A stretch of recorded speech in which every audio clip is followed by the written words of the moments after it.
I wanted to be in a band to start playing music because of Steve Harris from Iron Maiden. I used to be a bass player back in the day, and Steve Harris was the one that we called him the Mr. Sausages because his fingers were moving so fast and you couldn't see him. So that's that. So I blame it all on Steve Harris.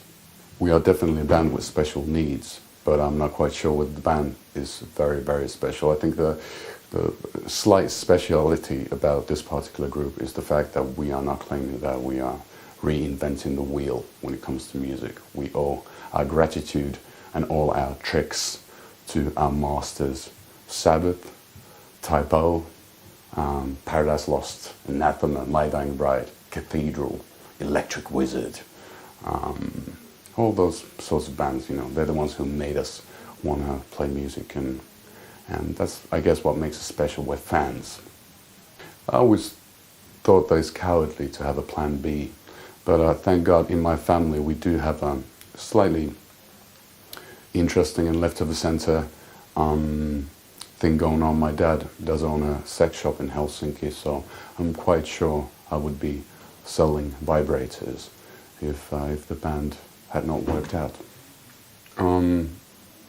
I should probably talk to therapists about it. I'm always anxious and nervous, and before the gigs, if you don't have the butterflies, then you've messed up. It's the same thing with releasing of an album or writing a song. You have to be scared.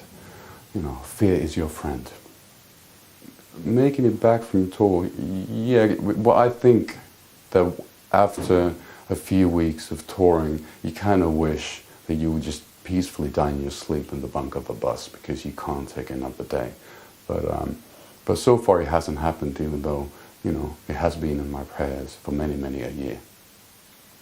Well, being on stage in itself is kind of ritualistic, and it's a meditative state, so it should always be emotional.